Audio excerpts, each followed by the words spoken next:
Halo sahabat saya sekalian, jumpa kita lagi di channel YouTube yang satu ini, channel YouTube Ramses Kartago. Kali ini kita akan membahas perkawinan beda agama. Sebenarnya saya sudah lama ingin membahas masalah ini jauh sebelum terbitnya Surat Edaran Mahkamah Agung tahun 2023. Namun oleh karena kesibukan saya, baru kali ini saya sempat untuk membuatnya. Kali ini kita akan membahas perkawinan beda agama.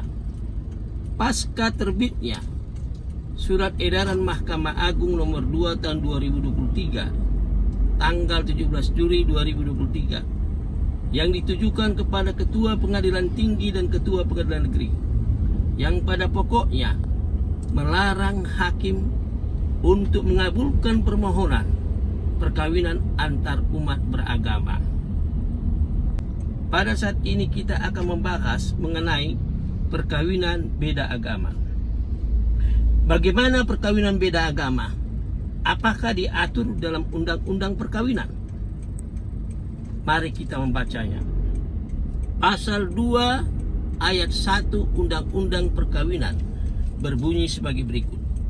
Perkawinan adalah sah apabila dilakukan menurut hukum masing-masing agamanya dan kepercayaannya itu.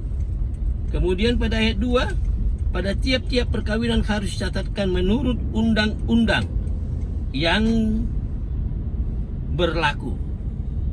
Jadi perkawinan itu sah apabila dilakukan menurut hukum masing-masing agamanya dan dicatatkan menurut undang-undang yang berlaku.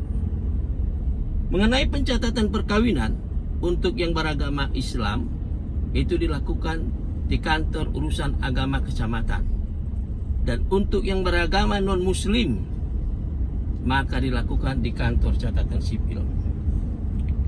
Kalau kita memperhatikan rumusan pasal 2 ayat 1 Undang-Undang Perkawinan, Undang-Undang nomor 1 tahun 74, sebagaimana dirubah dengan Undang-Undang nomor 16 tahun 2019 tentang perkawinan, dikatakan perkawinan adalah sah apabila dilakukan menurut hukum agamanya masing-masing atau keyakinannya. Jika kita mencermati kalimat itu, redaksi dari pasal 2 ayat 1 itu sah apabila dilakukan menurut agamanya masing-masing atau keyakinannya, sesuai dengan penetapan Pengadilan Negeri Lubuk Linggau nomor 3 PDT-P 2015 PNLLG tanggal 27 Februari 2015 dan penetapan Pengadilan Negeri Balikpapan nomor 220 /PDTP /2021 PNBBP tanggal 28 September 2001 yang dalam pertimbangan hukumnya menyatakan ketentuan pasal 2 ayat 1 hanya berlaku di antara dua orang yang beragama dan keyakinan yang sama. Sehingga dengan demikian berdasarkan penetapan Pengadilan Negeri Lubuk Linggau dan Pengadilan Negeri Balikpapan, dapat disimpulkan ketentuan pasal 2 ayat 1 tersebut tidak berlaku terhadap perkawinan antara dua orang yang berbeda agama. Ya. Jadi ketentuan pasal 2 ayat 1 itu hanya berlaku terhadap orang yang bersama keyakinannya atau agamanya. Misalnya Kristen sama Kristen, Hindu sama Hindu, Buddha sama Buddha, Muslim sama Muslim. Kalau berbeda agamanya, ketentuan itu tidak berlaku. Kalau demikian, bagaimana mengenai perkawinan yang berbeda agama? Pada zaman pemerintahan kolonial Hindia Belanda dahulu, ada perkawinan beda agama, termasuk dalam perkawinan campuran yang diatur dalam Regeling of the Gemeente Huwelijken yang disingkat GHR, yang diatur dalam Stadblad nomor 158 tahun 1898. Berbeda menurut Undang-Undang Perkawinan. Dalam pasal 57 menyatakan yang dimaksud dengan perkawinan campuran dalam undang-undang ini ialah perkawinan antara dua orang di Indonesia tunduk pada hukum yang berlainan karena perbedaan kewarganegaraan dan salah satu pihak warga negara Indonesia. Jadi menurut GHR, peraturan Hindia Belanda dahulu, perkawinan campuran itu termasuk perkawinan antar umat beragama. Tapi menurut Undang-Undang Perkawinan pasal 57 itu, perkawinan campuran itu hanya perkawinan antar orang yang berbeda kewarganegaraannya. Satu warga negara Indonesia, satu warga negara asing. Demikian, apakah peraturan zaman Hindia Belanda dahulu itu GHR masih berlaku? Menurut pasal 66 Undang-Undang Perkawinan, saya bacakan demikian bunyinya. Untuk perkawinan dan segala sesuatu yang berhubungan dengan perkawinan berdasarkan atas undang-undang ini, maka dengan berlakunya undang-undang ini, ketentuan-ketentuan yang diatur dalam Kitab Undang-Undang Hukum Perdata, Burgerlijk Wetboek, Ordonansi Perkawinan Indonesia Kristen, Huwelijken Stadblad nomor 158 tahun 1858, dan peraturan-peraturan lainnya yang mengatur tentang perkawinan sejauh telah diatur dalam undang-undang ini dinyatakan tidak berlaku. Kalau kita mencermati pasal 66 Undang-Undang Perkawinan, dikatakan di sana sejauh telah diatur dengan undang-undang ini dinyatakan tidak berlaku. Peraturan perkawinan antar umat beragama tidak ada diatur di dalam undang-undang perkawinan. Dengan kata lain, kalau tidak ada diatur dalam undang-undang perkawinan, maka undang-undang perkawinan produk kolonial Belanda tersebut masih tetap berlaku.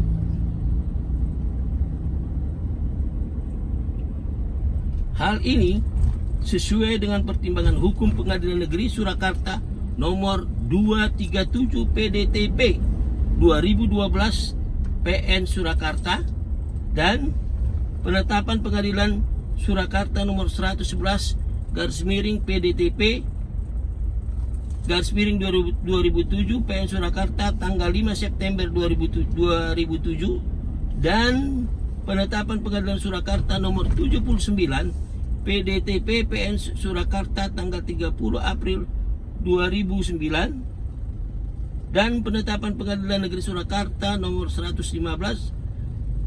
PDTP 28 PN Surakarta tanggal 17 April 2008 yang menyatakan, maka dengan merujuk pada ketentuan pasal 6 ayat 1 Stadblad 1898 nomor 158, perkawinan antara pemohon dan pemohon dapat dilaksanakan.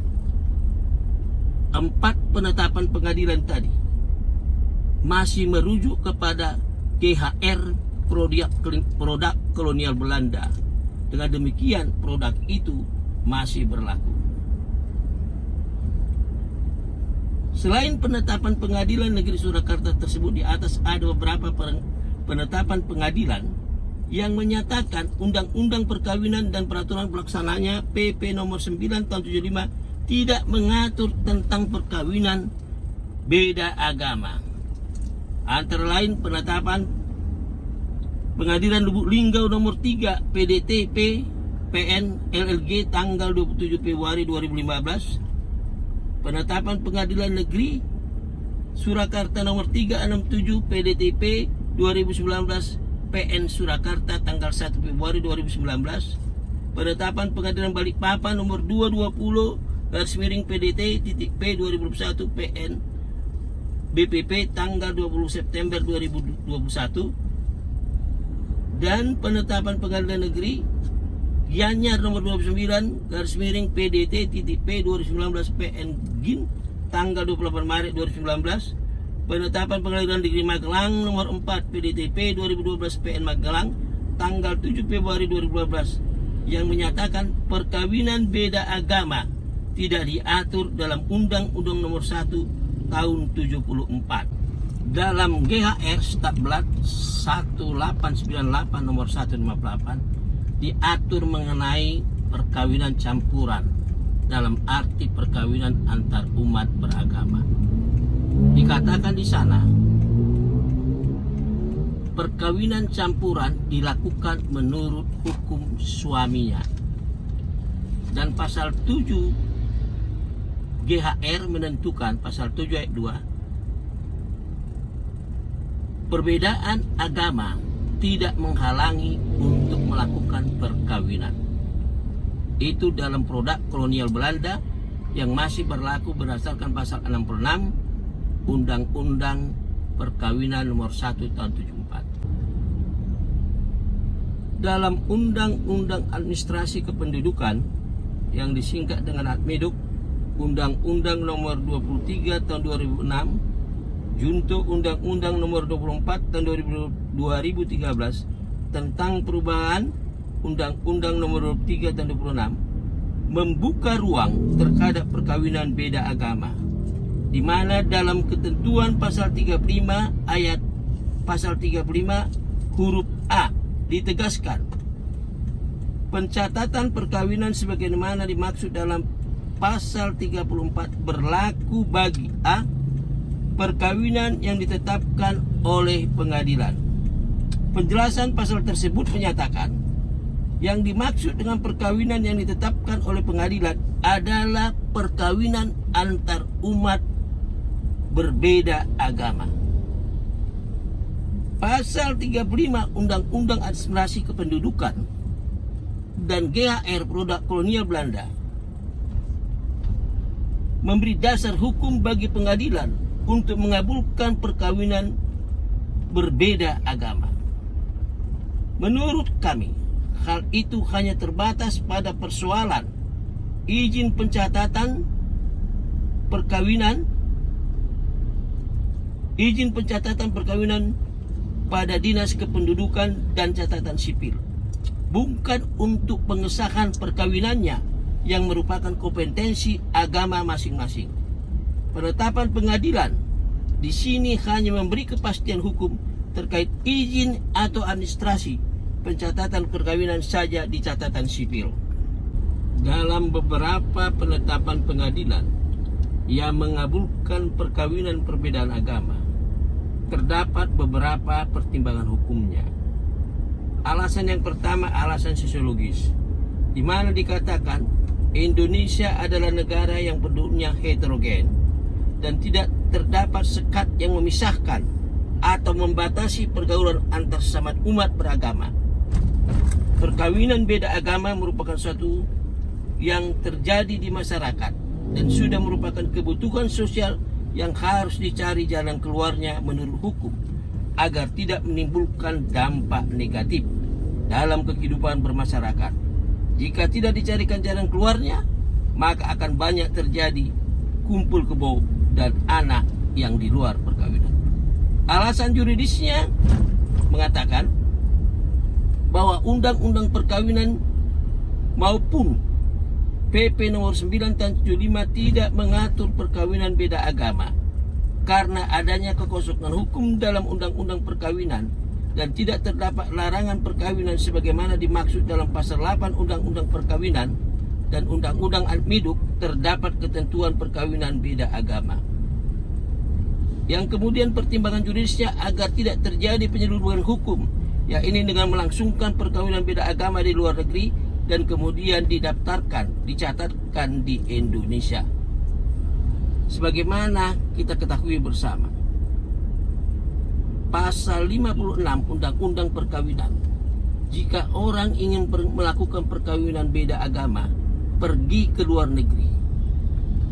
Kalau di sana sudah dilangsungkan sesuai dengan hukum agama di mana, hukum atau undang-undang di mana perkawinan itu dilangsungkan, kembali ke Indonesia dalam tempo 1 tahun harus sudah dicatatkan di catatan sipil dan perkawinan itu dianggap sah. Nah, untuk menghindari penyeludupan hukum inilah maka hakim mengabulkan perkawinan beda agama dan juga karena terjadi kekosongan hukum. Mahkamah Agung telah menerbitkan surat edaran nomor 2 tahun 2023 tanggal 17 Juli yang ditujukan kepada Ketua Pengadilan Tinggi dan Ketua Pengadilan Negeri agar pengadilan menolak permohonan pencatatan perkawinan beda agama. Berdasarkan berita yang di koran, ada beberapa kalangan yang mendesak Mahkamah Agung untuk mencabut surat edaran tersebut dengan berbagai-bagai alasan. Kenyataannya, sebelum surat edaran Mahkamah Agung nomor 2 tahun 2023 ini terbit, sudah banyak terjadi perkawinan beda agama di masyarakat. Dan itu menjadi kenyataan yang hidup. Sudah banyak, sudah ratusan penetapan yang mengabulkan perkawinan beda agama. Dan hakim harus mencari jalan keluar karena tidak ada hukum yang mengaturnya. Hakim itu harus menggali perasaan hukum yang timbul di masyarakat. Hakim itu harus mengisi kekosongan hukum. Hakim itu tidak dapat mengatakan menolak sesuatu yang diajukan dengan alasan undang-undang tidak ada yang mengaturnya. Hukum itu adalah fenomena sosial, gejala sosial. Hukum itu dinamis, berkembang mengikuti perkembangan masyarakat. Hukum itu tidak statis. Kalau keadaan masyarakat sudah terjadi perkawinan antar beda agama, maka hakim wajib mencari jalan keluarnya dan menemukan hukumnya jika menurut pandangan hakim belum ada undang-undang yang mengaturnya. Tetapi dalam kenyataannya, undang-undang administrasi kependudukan dan peraturan pemerintah kolonial yang menurut beberapa penetapan pengadilan negeri masih juga berlaku. Syawahid, anak Presiden Gus Dur, mengatakan larangan perkawinan, pencatatan perkawinan beda agama sebagaimana diatur dalam surat edaran Mahkamah Agung nomor tahun 2023 tidak boleh memaksa agama harus medomadina. Perhatikan, tidak boleh memaksa semua agama harus medomani. Aturan perihal nikah beda agama dan keyakinan. Jika larangan menikah beda agama dijadikan kebijaksanaan negara, maka akan membingungkan agama-agama yang memperbolehkan pernikahan beda agama dan keyakinan.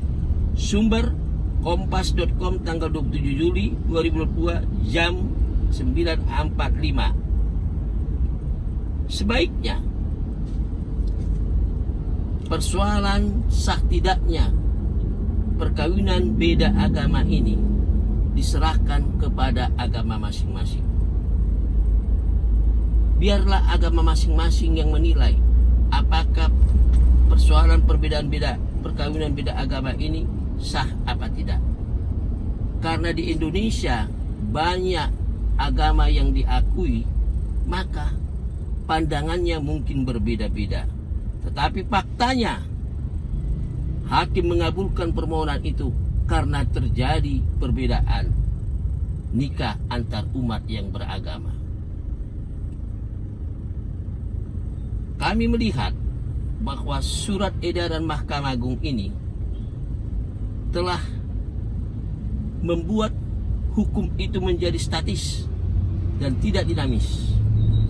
Hakim tidak bisa menggali perasaan hukum yang hidup di masyarakat terkait dengan perkawinan antar umat beragama, karena surat edaran Mahkamah Agung nomor 2 tahun 2023 telah mengharuskan hakim menolak perkawinan antar beda agama.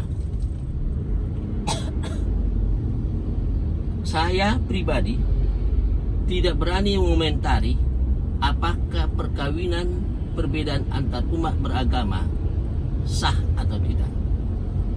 Tapi itu merupakan urusan pribadi masing-masing.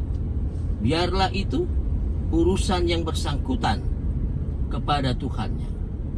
Saya sarankan kepada sahabat saya sekalian, kawin satu iman, satu kepercayaan, satu agama itu jauh lebih baik dan sangat-sangat baik daripada kawin antar umat berbeda agama.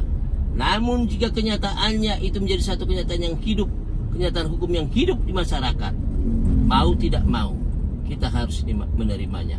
Karena hukum itu sendiri adalah fenomena sosial. Walaupun dalam kompilasi hukum Islam pasal 44 berbunyi sebagai berikut, seorang wanita Islam dilarang melangsungkan perkawinan dengan seorang pria yang tidak beragama Islam. Namun hal itu tergantung kepada pilihan masing-masing. Sampai di sini pertemuan kita. Jangan lupa like, comment, share, and subscribe. Salam sehat dan cerdas. Dadah.